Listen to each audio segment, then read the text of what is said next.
जय हिंद दोस्तों, स्वागत है आप सभी का जीएस की पाठशाला में। दोस्तों यूपीपीएससी आरओ से संबंधित ये सीरीज है। बेसिकली ये फैक्ट्स से, ठीक है, वन लाइनर है। ये वन लाइनर के माध्यम से आपको बहुत सारे फैक्ट्स मैं कराऊंगा जो कि कभी न कभी किसी न किसी परीक्षा में पूछे गए हैं या पूछे जाने की संभावना है। तो आगे जितनी भी परीक्षाएं हैं आपके, आने वाली जो भी परीक्षाएं हैं, चाहे किसी स्टेट की परीक्षा हो, पीएससी की परीक्षा हो, वनडे एग्जाम्स हो, कोई सा भी हो, ठीक है, एसएससी का हो, बैंकिंग का हो, जहाँ पर भी जीएस पूछा जाएगा ये सारे सवाल आपको देखने को मिलेंगे। ठीक है, सीधे सीधे परीक्षा में आपको यहाँ से सवाल मिलेंगे। ये वन लाइनर है, ये आपको रिवीजन कराएगा, बहुत तेज़ी के साथ आपका रिवीजन करा देगा ये। ठीक है, अगर आप इसको नहीं देखेंगे तो वास्तव में पछताएंगे। ये इसका 6वां वीडियो है। 5 वीडियो इसके पहले आ चुका है, आपने नहीं देखा है तो आप देख लीजिए, उसकी प्लेलिस्ट दी हुई है, उसमें सब मिल जाएगा आपको एक तरफ से। ठीक है, और देखिए, इसको लाइक कीजिए, शेयर कीजिए दोस्तों में, और चैनल पर नए हैं तो सब्सक्राइब करके बेल आइकन प्रेस कर लीजिएगा। ठीक है, ये आपको पीडीएफ अगर चाहिए तो टेलीग्राम चैनल दिया हुआ है, लिंक दी हुई है, उसको भी आप ज्वाइन करके वहाँ से पीडीएफ ले सकते हैं। तो चलिए शुरू करते हैं फटाफट, बहुत तेज़ी के साथ रिवीजन करेंगे। ठीक है, इसमें बहुत ज़्यादा मैं समझाऊंगा नहीं, जस्ट आपको वन लाइनर के माध्यम से मतलब तेज़ी के साथ आपका रिवीजन करवाऊंगा। ठीक है, चलिए शुरू करते हैं। चलिए शुरू करते हैं। ये परीक्षा उपयोगी जो विशेष तथ्य हैं उनको देखते हैं। देखिए, पृथ्वीराज रासो आपको पता है चंद्रवरदाई की रचना है। इसमें 4 राजपूत वंशों की चर्चा की गई है। तो याद रखिएगा किसके किसके बारे में, प्रतिहार, चाहमान, चालुक्य और परमार। तो कभी भी पूछा जा सकता है कि पृथ्वीराज रासो में कितने राजवंशों की चर्चा की गई है। तो याद रखिएगा 4। ठीक है, पूर्वोत्तर मध्यकाल जो 800 से 1200 ईस्वी के इतिहास को ईश्वरी प्रसाद ने क्या कहा था, तो ये राज्य के अंदर राज्यों का काल कहा था। तो याद रखिएगा ये, ठीक है, राज्य के अंदर राज्यों का काल कहा था। कन्नौज पर अधिकार में लड़े गए त्रिपक्षीय संघर्ष में हिस्सा लेने वाले कौन कौन से ये थे राजवंश, तो याद रखिएगा गुर्जर प्रतिहार, पाल और राष्ट्रकूट। ठीक, याद रखिएगा ये त्रिपक्षीय संघर्ष में हिस्सा लेने वाला राष्ट्रकूट नरेश ध्रुव सातवाहनों के साथ दक्कन का पहला शासक था जिसने उत्तर भारत की राजनीति में हस्तक्षेप किया। तो कौन सा था पहला?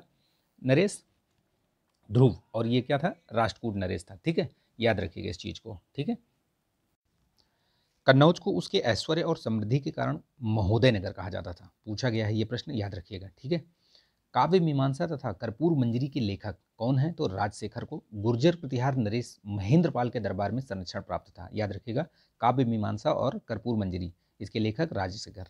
ठीक है, चाहमान राज्य की सीमाएं सपाद लाक्ष नाम से जानी जाती थी। चाहमान या चाहमान कह सकते हैं, सपाद ये सपद लाक्ष, ठीक है, सपद लाक्ष नाम से जानी जाती थी। याद रखिएगा, पाल शासक धर्मपाल ने विक्रमशिला के प्रसिद्ध बौद्ध विहार की स्थापना की थी। किसने की थी? तो धर्मपाल ने। पूछा भी गया है ये प्रश्न। ठीक है, मैंने बताया ना कि ये प्रश्न या तो पूछे गए हैं या तो पूछे जाने की प्रबल संभावना है। ठीक है, याद रखिएगा। चालुक्य वंश के शासकों द्वारा प्रशासन में महिलाओं को उच्च पद पर मतलब प्रदान किया गया था। याद रखिएगा, किस वंश के द्वारा? चालुक्य वंश के द्वारा। ये महत्वपूर्ण है। ठीक है, 11वीं शताब्दी में तोमर वंश के अनंगपाल ने दिल्ली की स्थापना की थी, जिसे उस समय ढिल्ली या ढिल्लिका कहा जाता था। तो ये चीज़ याद रखिएगा। ठीक है, जल्दी जल्दी कराते फटाफट। ठीक है, सल्तनत काल के प्रारंभिक दिनों में दिल्ली को योगनीपुरी नाम से भी मतलब जाना जाता था, योगनीपुरी। ठीक है, चाहमान शासकों की सेना में ऊँटों का काफिला भी शामिल था, ये भी याद रखिएगा। ठीक है, कश्मीर के शासक लोहार वंश के जय सिंह ने, जो कि 1148 से 49 ईस्वी तक रहे, उनके शासनकाल में कलहण ने राजतरंगिणी की रचना पूरी करी। ठीक है, याद रखिएगा, पूरी करी। ठीक, तो ये ध्यान रखिएगा। वाणभट्ट ने प्रभाकर वर्धन को हूण हरिण केसरी कहा था। वाणभट्ट थे, वाणभट्ट ये एक मतलब ये भी एक विद्वान ही थे, और इन्होंने प्रभाकर वर्धन को क्या कहा था? हूण हरिण। ठीक है, केसरी, हूण हरिण केसरी का मतलब हुआ कि हूणों को पराजित करने वाला एक तरीके से। ठीक है, खजुराहो स्थित कंदरिया महादेव मंदिर का निर्माण चंदेल शासक विद्याधर ने करवाया था। कश्मीर में कारकोट वंश के संस्थापक दुर्लभ वर्धन के शासनकाल में चीनी यात्री ह्वेनसांग ने कश्मीर की यात्रा की थी। तो ये सीधे सीधे प्रश्न बनेंगे, याद रखिएगा। कश्मीर के शासक जो है कारकोट वंश के संस्थापक दुर्लभ वर्धन के शासनकाल में, ठीक है, ह्वेनसांग गया था कश्मीर। भारतीय ज्ञानपीठ पुरस्कार के तहत प्रदान की जाने वाली प्रतिमा वाग्देवी की मूर्ति को परमार शासक भोज ने प्रतिष्ठापित किया था। ये बेसिकली, ठीक है, वाग्देवी की प्रतिमा। सिंह संवत 1113 से 1114 ईस्वी को शुरू करने का श्रेय सोलंकी शासक जय सिंह सिद्धराज को दिया जाता है। माउंट आबू में स्थित दिलवाड़ा के जैन मंदिर में जैन तीर्थंकर आदिनाथ की मूर्ति है। याद रखिएगा, कहाँ पे? दिलवाड़ा में जैन मंदिर। ठीक, कश्मीर के शासक हर्ष को कश्मीर का नीरो कहा जाता है। ठीक, ये याद रखना। ठीक है, कश्मीर के शासक हर्ष को कश्मीर का नीरो कहा जाता था। ह्वेनसांग को महायान देव या मोक्ष देव भी कहा जाता था। ठीक है, किसको? ह्वेनसांग को। ठीक है, नेक्स्ट अब देखते हैं, भारत पर आक्रमण करने वाला प्रथम मुस्लिम कौन थे? तो अरब से। ठीक है, अरब लोग थे। सिंध के शासक दाहिर के समय 712 ईस्वी में अरब आक्रमणकारी मोहम्मद बिन कासिम ने, प्रथम मुस्लिम आक्रमणकारी कौन था? तो मोहम्मद बिन कासिम था, इसने सिंध पर आक्रमण किया था। याद रखिएगा, कब? 712 ईस्वी में। भारत में जजिया कर वसूलने वाला प्रथम जो व्यक्ति था वो यही था, मोहम्मद बिन कासिम ही था। याद रखिएगा, जजिया कर इसी ने शुरू किया था और इसी ने पहले, सबसे पहले इसी ने वसूल किया था। महमूद गजनवी ने भारतीय आक्रमण का उद्देश्य यहाँ विशाल धनराशि को प्राप्त करना। इसके भारतीय आक्रमणों की संख्या कितनी मानी जाती है? तो 17। ठीक है, महमूद गजनी सुल्तान की उपाधि धारण करने वाला पहला तुर्क था। तो ये पूछा गया प्रश्न है। ठीक, याद रखिएगा कि सबसे पहला सुल्तान की जो पदवी है किसने धारण करी थी? तो महमूद गजनी ने। अलबरूनी की पुस्तक किताबुल हिंद को 11वीं शताब्दी का भारत का दर्पण माना जाता है। इसमें इन्होंने व्याख्या करा है भारत में कहाँ क्या कब जो चीज़ें हैं उसकी मतलब बृहद एक तरीके से व्याख्या करी है।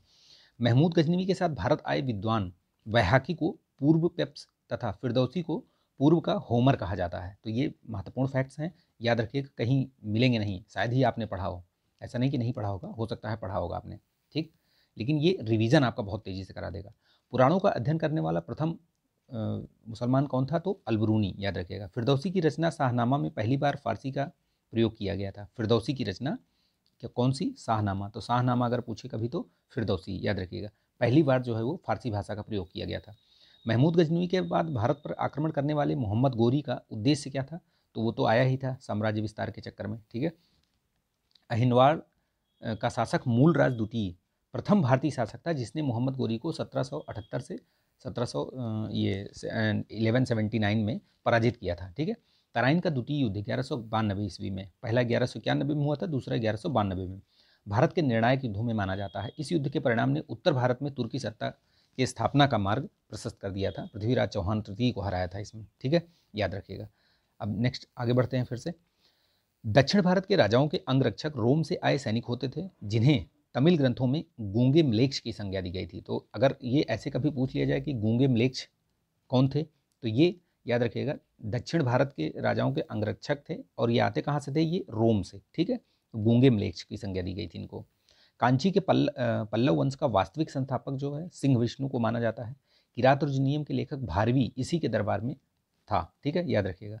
तो अगर कभी पूछे कि किरातुर्जनियम किसके दरबारी कवि थे या किसने इनको संरक्षण दिया था, तो सिंह विष्णु जो कि पल्लव वंश के संस्थापक थे। ठीक, पल्लव नरेश महेंद्र वर्मन ने मत्तविलास प्रहसन लेखक। ठीक है, मत्तविलास प्रहसन किसका है? महेंद्र वर्मन प्रथम। नरसिंह वर्मन प्रथम ने महाबलीपुरम में स्थित सप्तपैगड़ा पर्वत मंदिरों का निर्माण करवाया था। वहीं नरसिंह वर्मन द्वितीय ने कांची के कैलाशनाथ मंदिर सहित महाबलीपुरम के तटीय शोर मंदिरों का निर्माण करवाया था। ये महत्वपूर्ण है, ध्यान रखिएगा, मैचिंग में आएगा, ये मैचिंग में पूछ लेगा। ये सप्तपैगड़ा मंदिर का निर्माण नरसिंह वर्मन प्रथम और कैलाशनाथ मंदिर और तटीय शोर मंदिर, महाबलीपुरम के तटीय शोर मंदिर, ये किसने बनवाया था? नरसिंह वर्मन द्वितीय ने। ठीक है, और सप्तपैगड़ा प्रथम ने। चलिए, पल्लवकालीन मामल्य शैली के रथ मंदिरों में द्रौपदी रथ सबसे छोटा तथा धर्मराज रथ जो है वो मंदिर सबसे प्रसिद्ध है। ठीक है, द्रौपदी रथ सबसे छोटा है। राष्ट्रकूट नरेश कृष्ण प्रथम ने एलोरा स्थित कैलाश मंदिर का निर्माण करवाया था। ये याद रखिएगा, कृष्ण प्रथम राष्ट्रकूट नरेश। ठीक है, कैलाश मंदिर ये यूनेस्को की धरोहर सूची में भी शामिल है। पश्चिमी चालुक्य नरेश विक्रमादित्य छठे ने 1076 ईस्वी में एक नवीन संवत चालुक्य विक्रम प्रारंभ किया था। याद रखिएगा। अभी बताइएगा कि यूनेस्को में जो विश्व विरासत सूची है उसमें भारत के कितने साइट्स हैं और लेटेस्ट वाला कौन सा है, कमेंट कीजिएगा। ठीक है, चलिए नेक्स्ट देखते हैं। चोल शासकों में राजा राज प्रथम ने राजकीय अभिलेखों के आरंभ में ऐतिहासिक प्राकथन शुरू करने की प्रथा चलाई थी। ठीक है, याद रखना।